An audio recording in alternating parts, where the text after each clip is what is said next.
be born without a calling. All of us have been called. It will be such a loss to lose you to suicide because somebody left you. It will be such a loss to see you injecting yourself in drugs. It will be such a loss to see you slipping around in fornication. It will be such a loss making secret sins, doing secret sins which you think God does not see. It will be such a loss if you die today. You have no idea how much God invests in one purpose, in one person to fulfill a certain mission. You have no idea. When God has pointed that it is you, it is you. That's why he said it is Jonah.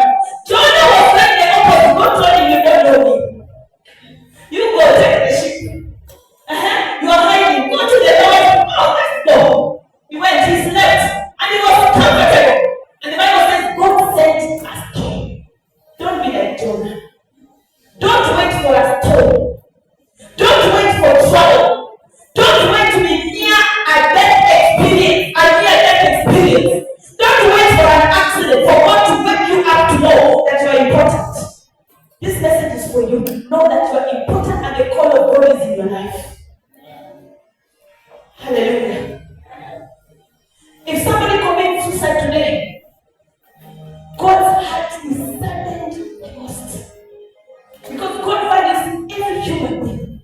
Every person matters to God. Whether you have hands, you have no hands, whether you are blind, whatever you are, you matter. There's something you must feel to the glory of His name. What else to feel? Question is, do you know your purpose? Do you know your calling? Do you know your assignment? Do you know your work? And are you willing? Because Jesus was willing. He left the comfort of heaven. He said, I will go. And I love Jesus because he knew there will be a woman like Dr. Linda that will need salvation. And that's why Jesus, he went on that cross. At the time he was going on the cross, he said, Father, forgive them. They don't know what they're doing. It's true, they did not know. They didn't know there will be human beings living 2,000 years later that will need to confess the name of Jesus to be people, to be honorable people. That is how serious your calling is. One has a few. Number 5, I want you to understand the call of God is not about you, it's about you. The call of God is not about you. In the book of John chapter 4, 33 to 5, the Bible says, therefore the disciples said to one another, has anyone brought you anything to eat? Jesus said to them, my food is to do the will of him who sent me and to finish his work. The call of God is not about you, it's about God. And that's why it is important that when God has called you, you do what you call partnership. Hallelujah. God has something he wants to do. God needs a watchman for a family. God has seen the tears of a woman in a village in Kakamega. This woman has cried about poverty for years. And God allowed this woman to give birth to a son. And God anoints that son to come and be wealthy and to do business and to go back and remove the shame of poverty. That is what it means. God can look for a country that has problems, that has corruption, has no integrity, and God anoints just one person, one of a man and a woman, to be the president of that country to bring order. That is what it means. Why was God anointing Joseph, who was not even a pastor? It is because he knew a family will come at one time. And this is something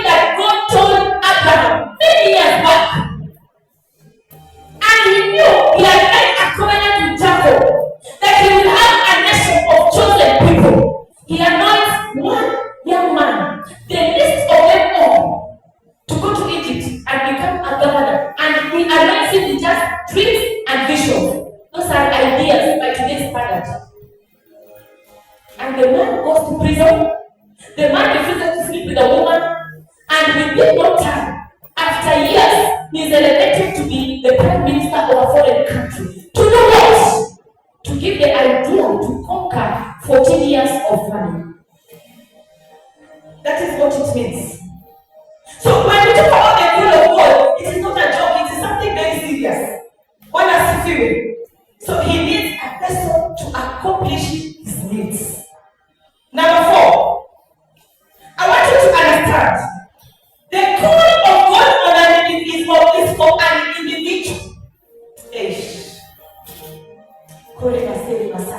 The calling of God is for an individual. It is you and God. You know, when you tell some people where I come from, Dr. Linda is a preacher, they'll say you are joking. She's a preacher. That's it, she's a preacher. Yes, she is a preacher. Because nobody in her family imagines I will receive salvation and become a preacher. That is what it means. And therefore, around you, people may fail to understand. Why are you welcoming orphans? Why are you obsessed with children? Why do you bother when people are hungry? God is calling you to be a charitable worker. He needs somebody to show kindness and love to the less fortunate. That calling is for you. Samuel was alone. Samuel was in the temple with Eli. Eli did not hear the voice. It is Samuel that heard the voice. Joseph was in a household of so many brothers, 12 of them. Only him was seeing dreams and visions from God. David was the only little boy, the shepherd, forgotten, but only him had the calling to be a king. And only David could handle Goliath, not the well-built people.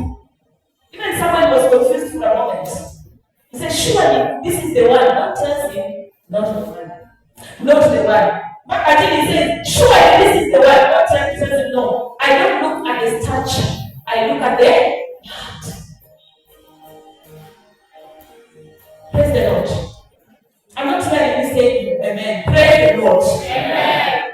Moses, God appears to him alone in the wilderness, in a burning bush. What am I saying? Only you knows the calling that you've been called. It is you who knows. I don't know. I wasn't there. I don't even know how you were born. I can only desire, isn't it? But I don't know the details. You and God, you know how God called you. You know what He anointed you for. You know the assignment meeting you. It is you to talk to God and asking God, which specific area do you need to? One has to feel it. Number 7, isn't it? I want you to understand there is a reward in serving God in that area you've been called.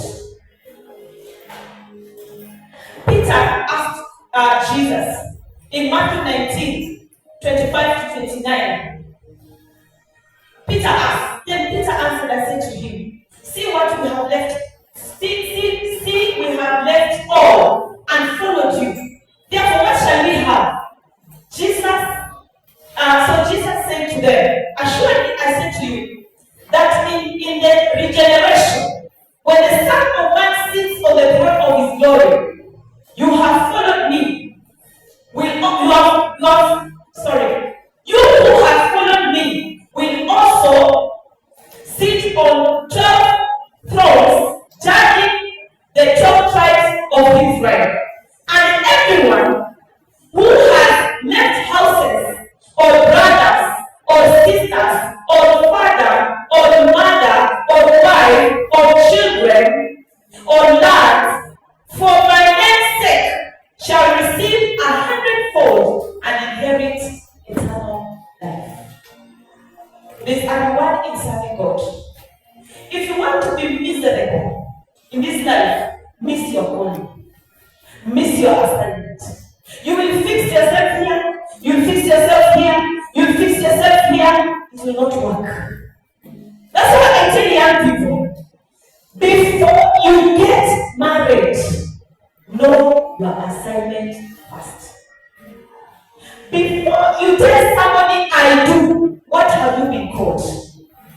I have seen people suffering in marriage. marriage, they cannot fulfill their assignment because the spouse is a hindrance. Because when you know what you've been called for, when you know your purpose, you will look for somebody that complements that purpose. You know very well I am a doctor. You know very well I work in the emergency room. You know very well I'm a pediatrician nurse. You know very well I do catering, and sometimes we go out, we sleep there. That is my call. That is my gifting. That is what God has called me to do. You are getting married to a man that will not allow you to step out of the house to go and do your work. You can die prematurely. I don't judge people who are divorced and separated. I don't judge them. They had to choose between a nagging spouse, a cheating spouse, a spouse that was going to kill their calling with God. And they said, let me go with God. God will sort me properly. So don't get married before you know your call. Why not see?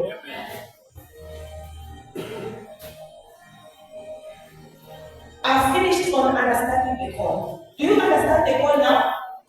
Do you understand what calling is? Let me go to part 4. Walking in the call. I have about 10 minutes, 10-15 minutes for this. Walking in the call. Number 1, we are all vessels in the house of God. We are all vessels in our families, in institutions, in departments, in the business world, in our villages, in our country, Kenya, in Africa and the world. All of us are vessels. Vessels for use. In the book of Timothy, 2 Timothy chapter 2:20, the Bible says, but in a great house there are not only vessels of gold and silver, but also of wood and clay. So there are different kinds of vessels. We have vessels of gold, we have vessels of silver, vessels of wood, vessels of clay. Now, the material does not matter. That's why we have people who don't have eyes, they are still vessels. What does it mean? There are people who are shapely dead. You are God, you are still a vessel. So all of us are vessels for use in the kingdom of God. And God needs a vessel. What does it mean? The bottom line is, as a vessel, you need to understand God has something special that He has deposited in that vessel, and He needs it to be manifested. You know, it is one thing to have a calling, it is another thing for that calling to be manifested so that it becomes relevant. Otherwise, you can tell people, I have the calling of God for 20 years, and we are not seeing the fruits. Until you reach 60 years, you say, you know, what that person is doing is what I was supposed to be doing. Number 2, all of us have a different background despite our calling. All of us have a different background despite our calling. Timothy is calling these vessels clay, wood, gold, silver. But you see, these vessels, they are unique in their own way. We come from different backgrounds. We come from different upbringings. Our upbringings are not the same. We come from different spiritual and religious backgrounds. We come from different social backgrounds. Some of us, our parents were just military officers.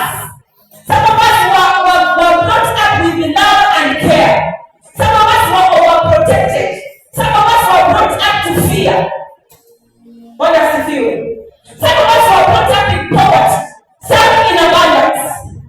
Some, their academic certificates originate from the background they came from. The father and mother have a degree. Some of us, in my father's house, even my aunties did not know how to write their name. Hallelujah. Yaani ushaona aunti yako ana jina yake lakini haiwezi kuandika. I had an auntie who was smoking. You know,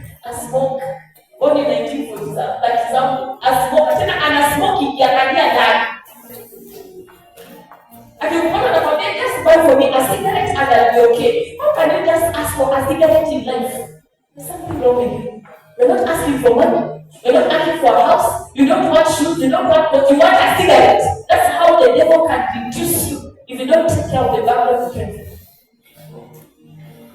Where my mom comes from, we have professors, we have lawyers, we have doctors. If I go to Dubai, I will meet my cousins. South Africa, Nigeria, America, they are all over. My mother is coming to get married in a home where there are grass-patched houses. You know, we grew up asking our mother, you really have that house. We left those mansions, we kept this side. And when my mother was about to go, that's when God told me that was her calling. It was her assignment. And her assignment was this: to bring education, to enlighten us in God, to educate us. In our home, the last person has a diploma, not certificate, diploma. And I'm happy to be one of the first PhD holders in that generation.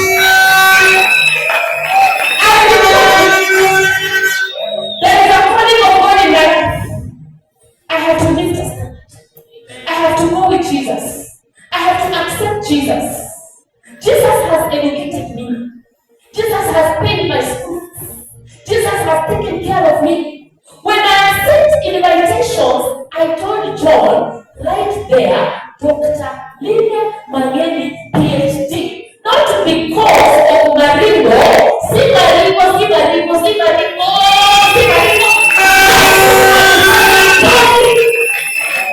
Na kutoa PhD moja tu kwa kizazi chenye watu hawajui kuandika jina. Usiniambie kitu kingine. Usiniambie you don't have a calling. Usiniambie. All of us are vessels. We have gold, we have silver, we have wood, we have clay. It does not matter. The material does not matter. The background does not matter. I don't care if your uncle is Ruto. I don't care if your uncle is Melody. The thing is this: do you have a calling and are you walking in your calling? Do you know what your calling is? There are no excuses. Because God who has called you knows the background where He called you from. And He's willing to partner with you. Glory to God. Don't tell me, I'm an orphan. I'm from a single man. I don't know why people think that single mothers cannot raise children. Do you know Obama? Single mother. Do you know Ben Carson? Single mother. Recently, I heard of Eliud Kipchoge, single mother. I am not a proponent of single motherhood and single fatherhood. I'm just trying to say it is possible you are from that background. The fact is this: then why can't you do well in dating so that God leads you to a marriage that will last? That is your calling. To bring order in a generation where people are getting divorced, people are fornicating, people are in sexual immorality. Your role is to bring back order. You imagine saying, weddings don't happen here, but lo and behold, I will be the first to have a wedding in this house. I'm not usual in this village. I don't care which witch is there. I will be the first to build a mansion.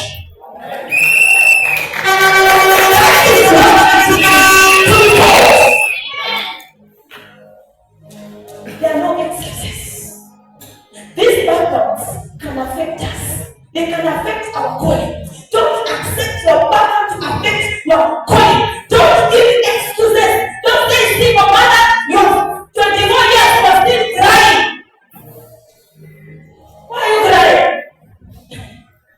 There are people who did not even know their father and mother. They were raised in an orphanage. They are CEOs today. What is the excuse? What is the excuse? If you come from polygamy, it doesn't matter. These backgrounds can affect your character. If you don't think so, these backgrounds can affect your character. I want you to be conscious of that as the person with the calling of God. What is it that made your father to be poor? What is it that made your mother to be a beggar? What is it that made people not to go to school in your home?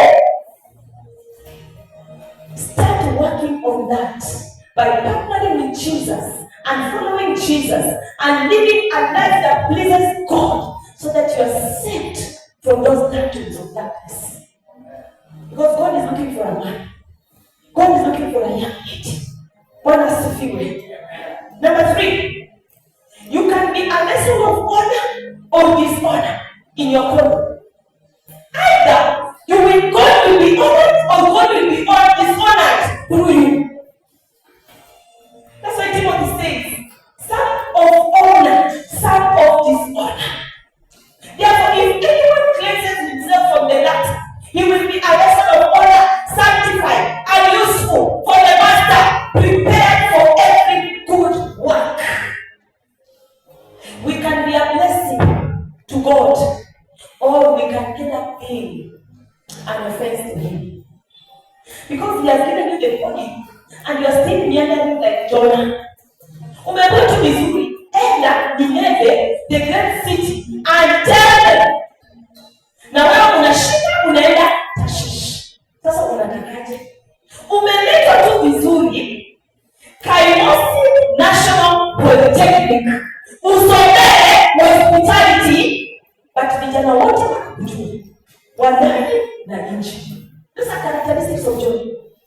And if you look very well, people in your family don't go to school. I've dealt with people in Kafuni. Mtoto akona help, amelipiwa, school fees imeisha, anakwambia I want to go home. What are you going to do? So namuuliza, na kwenu kuna mtu akona degree? I'm the first one. I said, these are my people, it's generation. Askari asome.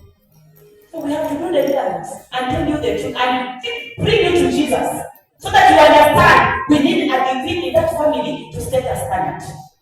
Anybody that comes from the Mangeni family will not have a problem getting a PhD because that door has been opened for generations to come. Otherwise, it was locked. Bwana asifiwe. You can be a vessel of honor or a vessel of dishonor, depending on the character. You can even be a hindrance for people to know Christ because of your character. You are a leader, but you are known for some things which are sinful.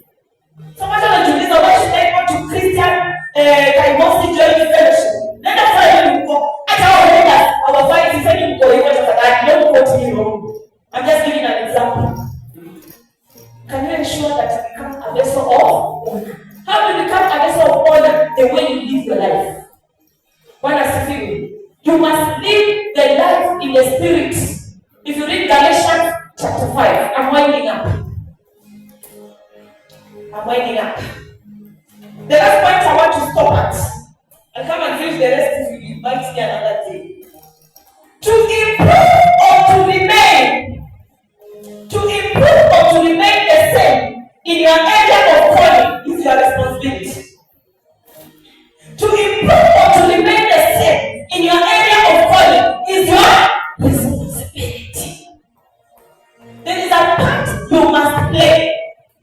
The reason why Jonah was miserable is because he was striving with God.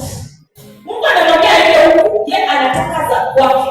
Na baada ya kumaliza kazi, he still says, I just knew you would save these people. So why were you calling them from the beginning? You were called to go and save those people so that I am not angry with them. Mpaka Mungu anamuuliza, kama ni tu hao watu wazuri na hiyo sisi nzuri kule sana ni ya nini?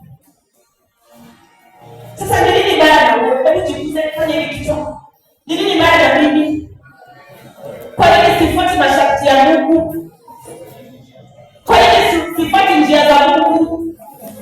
Abeba mkono useme Yesu, nisaidie to enter in my calling and to live according to your perfect will, to live a holy life, to become a vessel of honor, so that my sacrifice becomes sweet aroma before you.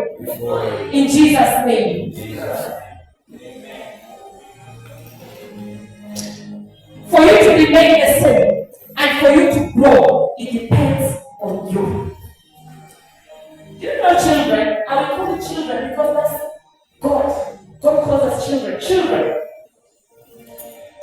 Do you know God is just looking for one engineer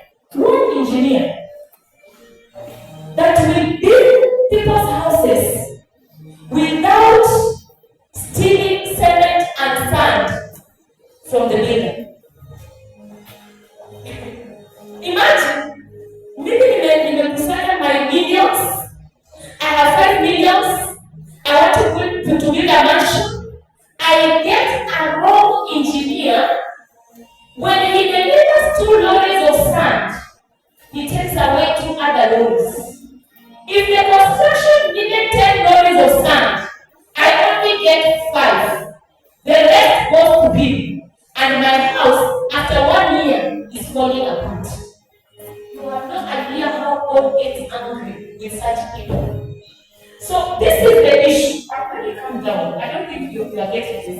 This is the issue. God is looking for a man and a woman that has gone to school, that has skills, that has knowledge, that has understanding, that has the right standing with Him, and He is filled by His Holy Spirit so that He does exactly what He's supposed to do without dishonoring God and making people sad. You would have clapped for that point.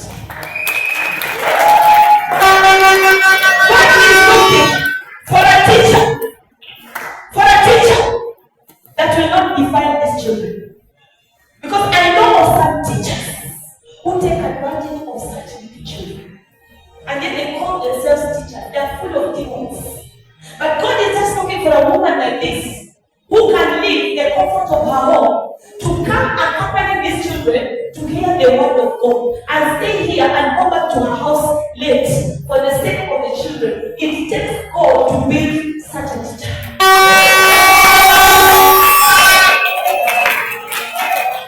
God is looking for just one present that He can use for just 5 years to do the work in our country. Why do you think we have all people in leadership? Because young people have not understood that God needs them.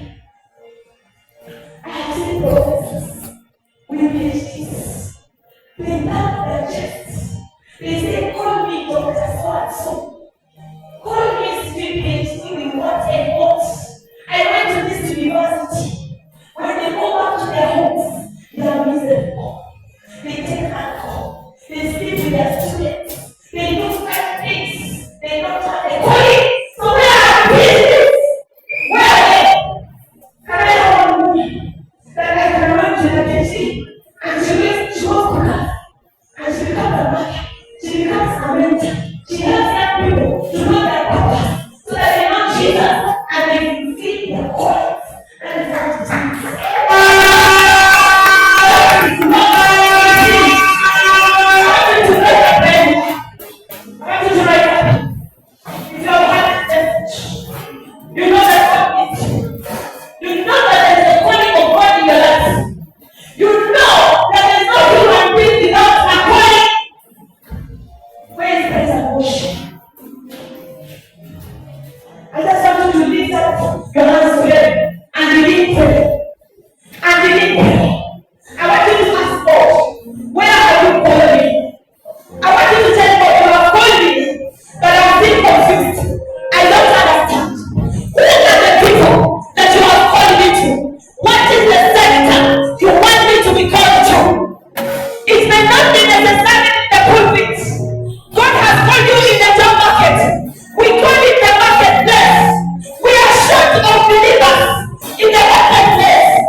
Wash me in your precious blood. The precious blood. Remove my name from the book of death. Write my name in the Lamb's book of life. I dedicate my life to you.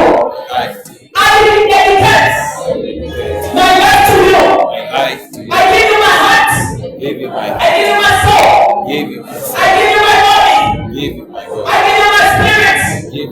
I offer my life to you as a living sacrifice.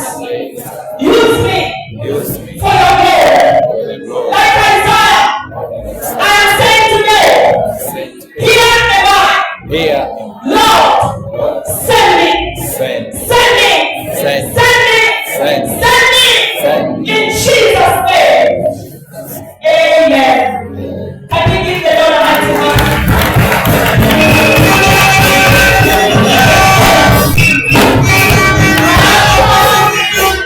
To the time of worship, it's all about you. It's all about you, Jesus. I think that there are people here that want to start going in pulpit ministry. I just want you to come to the front. I want to pray for you. There are people here. You will go to the standards of God. You go to school. You have a degree. You have a family degree. You have a family diploma. Yes. But God has called you specifically to be a preacher, an evangelist, a teacher. Just come.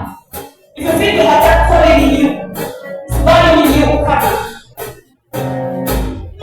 I'm coming back to the home of worship. It's all about you. It's all about you, Jesus. I'm sorry, Lord, for the sin I've made. It's all about you. It's all about you, Jesus. And begin to thank people.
Jesus Christ. Thank you, Jesus, for each one of them. There's somebody here who thinks your calling has delayed. This is the right time. This is the right time. You are not late. You are not late. There is grace for you to move in that specific day. In the name of Jesus Christ. Receive the grace to operate in the giftings of God in your life. In Jesus' mighty name. Amen.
down and showers of blessings, showers of blessings we need.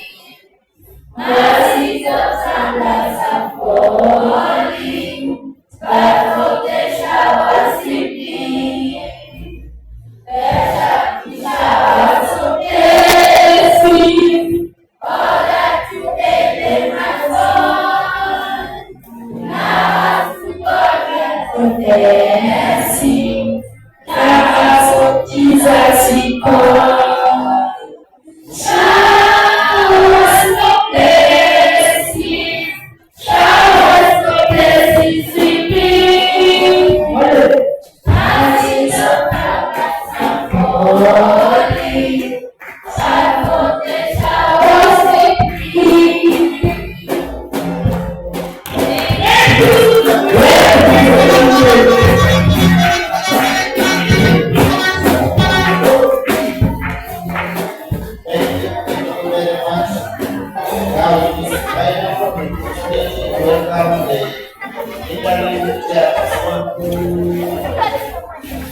Welcome